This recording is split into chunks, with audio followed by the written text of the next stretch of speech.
दोस्तों, दिनाक्षी short hand में आपका स्वागत है। अगर आप चैनल पर नए हैं तो चैनल को सब्सक्राइब करें और बेल आइकन ज़रूर दबाएं। आज की संपादकीय डिक्टेशन 445 शब्दों की एक डिक्टेशन रहेगी जो कि 85 शब्द प्रति मिनट की गति से बोली जाएगी।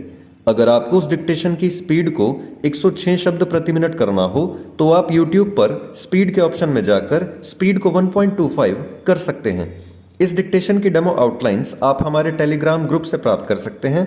और अगर आपको इस संपूर्ण संपादकीय मैटर की सभी एडवांस आउटलाइंस और वाक्यांश की आवश्यकता है तो आप हमारा पेड बैच ज्वाइन कर सकते हैं। हमारे पेड बैच में दी गई एडवांस आउटलाइंस और वाक्यांश की सहायता से आप शॉर्ट हैंड को 120 प्लस की गति में लिखने में सक्षम होंगे। इस बैच को ज्वाइन करने के लिए आप डिस्क्रिप्शन बॉक्स में दिए गए मोबाइल नंबर पर व्हाट्सएप कर सकते हैं। तो चलिए डिक्टेशन को स्टार्ट करते हैं। डिक्टेशन 5 सेकंड बाद स्टार्ट होगी। Ready, start.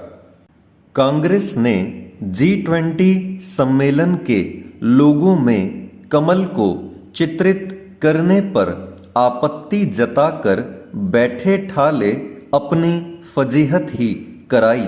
ऐसा लगता है कि उसे मोदी सरकार के हर काम और निर्णय का विरोध करने की आदत पड़ गई है। ऐसा तभी होता है जब कोई अंध विरोध से ग्रस्त हो जाता है। भारतीय संस्कृति में कमल के पुष्प की महत्ता किसी से छिपी नहीं। यह शुभ सौंदर्य समृद्धि का प्रतीक तो है ही, अनेक देवी देवताओं से भी संबंधित है। इसका उपयोग विभिन्न धार्मिक एवं सांस्कृतिक अनुष्ठानों में शताब्दियों से किया जाता रहा है। हमारे न जाने कितने प्राचीन भवनों और विशेष रूप से मंदिरों में कमल को उकेरा गया है। संभवतः इसी कारण 1857 में जन जन तक स्वतंत्रता संग्राम का संदेश देने के लिए रोटी और कमल का वितरण किया जाता था।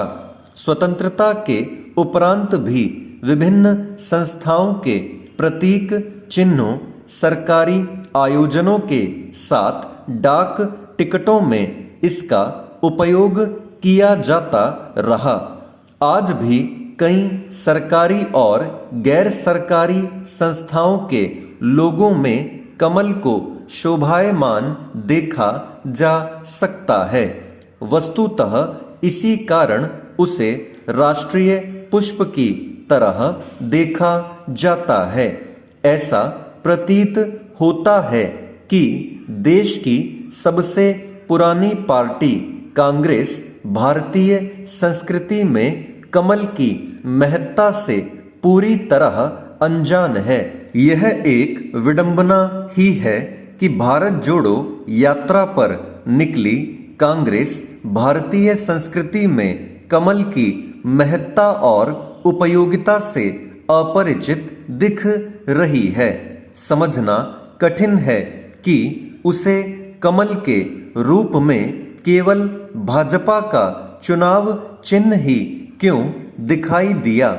इससे भी विचित्र यह रहा कि किन्हीं कारणों से वह इस नतीजे पर भी पहुंच गई लगती है कि G20 सम्मेलन के लोगों में चित्रित कमल ठीक वैसा ही है जैसा भाजपा का चुनाव चिन्ह।